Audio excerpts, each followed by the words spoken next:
11:11 in the morning, 11:11 at night. It's a time she always pointed out. She would say, look, it's 1111. So every time I see that, I feel like it's her tapping me on the shoulder, saying hi.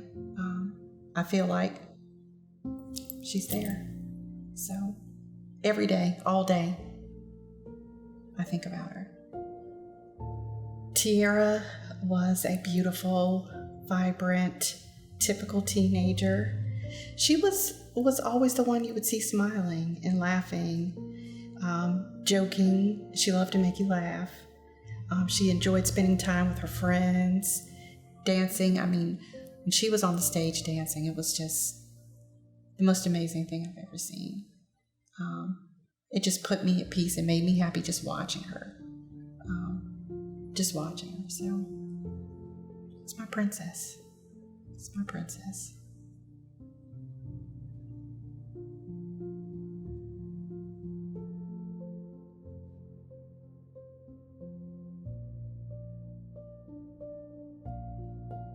It was a typical Friday. We used to watch movies and have pizza, but at 16, it ended up being, me and my younger son. She just chose to go in her room and do her own thing. So I didn't bother her.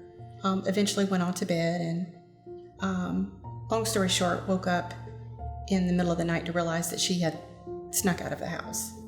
So it's around 3 a.m. and we had words. I was upset, of course, that she had left, and she came to my room. I had her come to my room and lay down, and she didn't really say anything. She told me she was with her friends, and she was pretty quiet. The next morning, I got up to go to work. I was working part-time on the weekend at the time, and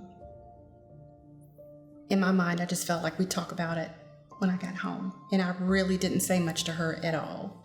I remember asking her to put my clothes back in my room, and I left for work, and that was the last time I saw her.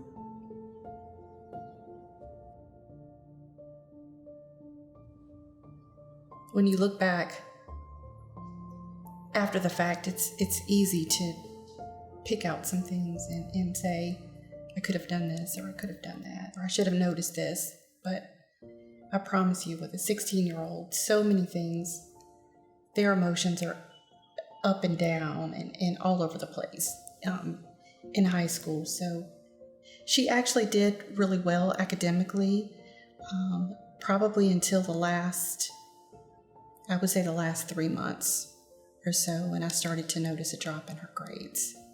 And I just attribute it to dance, having a lot of things going on, high school, just typical teenage things.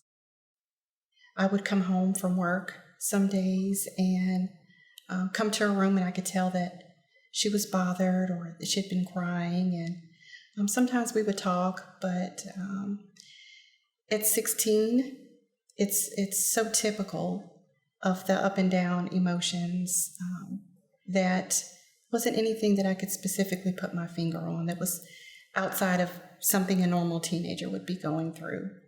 And I just think it was a combination of things, more so a mental state she was in. I just think she was really good at hiding her mental state and the things that she was going through. She became a master at disguise, and when I would come home, she would automatically put on the smile and act as though nothing was bothering her. And unless you can get them in a place where they feel comfortable communicating with you the same way they do with their friends, or more so even having their friends comfortable communicating with you. If they have to do that on the side, I think is something I wish I would have done. I felt like I had a pretty good relationship with her friends, but we never really just sat down and talked. So I wish I would have poked at them some to say, hey, I've just noticed sometimes she seemed really down.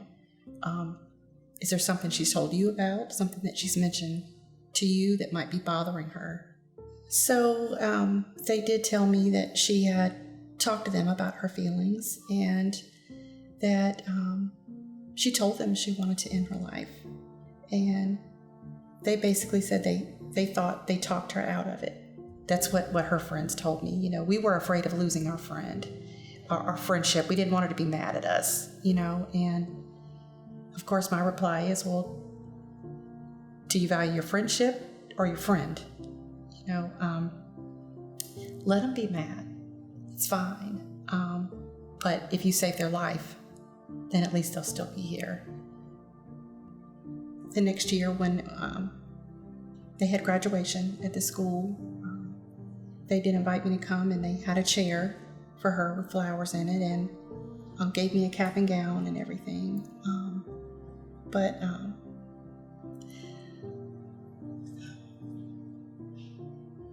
So just not to hear her name being called.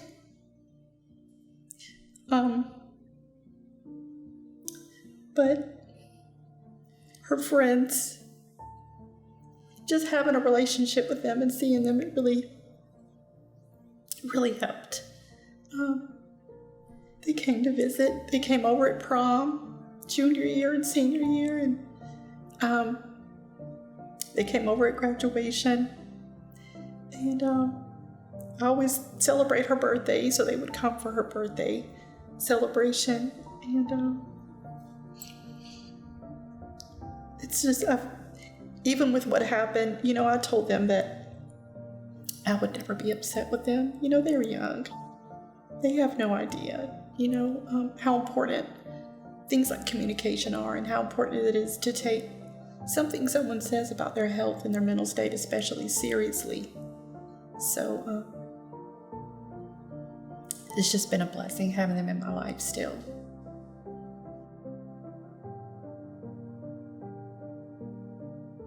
Well, there was life with her, and there was life after her. And my life after her is completely changed. For the first couple of years, we all just had to kind of try to regroup and figure things out. Kind of felt like we were starting all over again. It takes time because it is emotional, and you don't feel like you can reach out to someone else in a helpful way if your emotions are constantly on edge. So I just had to get myself to a place where I feel like I could work past that. So the American Foundation for Suicide Prevention holds a walk in October, the Out of the Darkness walk. And someone did reach out to me and tell me about the walk. And it was just overwhelming to go, because you feel like you're the only one. You feel like you're the only one going through this. And I'm there at the walk, and I just see hundreds of faces of parents and siblings and family members and friends that have gone through the same thing. And it took me a couple of years to actually get involved actively in doing something. I did attend the walk, but that was pretty much it for the first few years. A friend of mine was working with the American Foundation for Suicide Prevention and asked if I wanted to help out with the walk. So I got involved and ended up joining the walk committee and helping out with registration. I ran registration last year for the first time, and soon after was asked to join the board. So it's been amazing.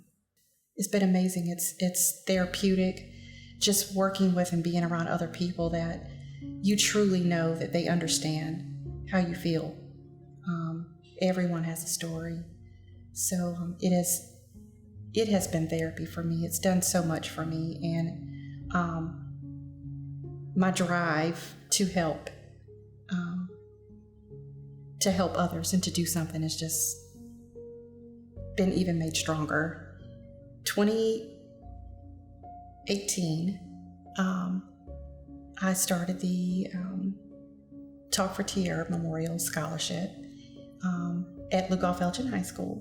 And this was to award a student a $1,500 scholarship based on an essay. So had them write an essay regarding communication and asking how would they be an advocate for communication if they knew a friend or loved one was in need of help. How would they be that voice for them? How would they be an advocate for that person? And the essays were phenomenal. It just touches you on a whole new level to hear what these kids have to say. And when I did it last year, I just knew that it had to continue. My goal is to get teens talking, get them to talk, communication, understanding how important it is to speak up. Just to see the look in their eyes, to see the hope in their eyes. And you look at them, and when I say is that facade they put on, and you see them walking around and joking and laughing, and then you read the essays. And the essays talk about pain, and the essays talk about having to put on this face when you go to school, and what other people are thinking, and what other people expect, and how they're looked upon on social media. And to say that someone suffering from a mental illness it's always going to be taboo. It's just something that people don't talk about, and it's unfortunate because those that are suffering, I think, hesitate to speak up because they know the stigma that goes behind it. How often do you think about Tierra? Every 5 minutes or less. I surround myself with pictures of her, and it's difficult, but I kind of put myself in this mindset of helping. And when I put my mind there, it just makes it a lot easier. I think she would be proud. I really do.